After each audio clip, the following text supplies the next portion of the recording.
From prisons to nuclear, we're tracking Wall Street's biggest winners following President-elect Trump's victory. Nuclear, surprising, is on the list. Eamon Javers joins us with a look at the immigration piece of this. Pippa Stevens is covering the energy trades. Welcome to both of you. And Eamon, kick things off.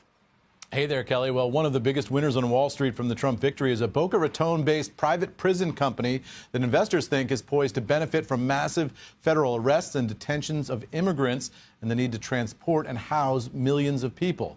Geo Group shares skyrocketed after the election, even as President-elect Trump told NBC's Kristen Welker that there is no price tag on how much the government will spend to deport migrants. The company reported earnings yesterday of 21 cents per share, missing analysts' expectations of 24 cents. But the company's executive chairman stressed that the Trump administration opportunities are enormous to investors on the earnings call, saying the election is an unprecedented opportunity to help achieve what he called a much more aggressive immigration policy. The company also said it has slack capacity of 10,000 beds at 6 currently idle facilities from Texas to New Jersey. Geo Group is politically well positioned as well. Its political action committee maxed out its contributions to Trump's campaign this year, and it has hosted events at Trump's properties in the past.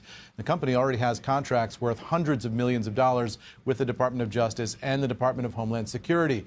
But all that has not been without controversy. This summer, New Jersey Democratic Senator Cory Booker protested a potential contract for the company, saying it has a documented history of human rights abuses. At Geo Group facilities, Booker said inmates have experienced violence, medical neglect, sexual abuse, malnourishment, and poor living conditions.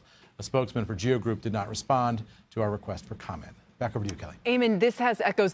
Those of us who have covered these cycles for a long time, I believe Geo Group also had a big run-up when Trump was elected the first time, kind of topped out the spring after he was inaugurated. I'll be curious if we see a similar pattern this time around. No matter what the business boost is, what is the stock now pricing in? Yeah, I mean, the real question here, and that's unknown, is how big Trump wants to go in terms of detaining migrants. How many millions of people are we talking about here? And then how long do those migrants need to be detained, right? If you're going to put migrants into some sort of camps, you have to figure out how many migrants and over how much of a period of time.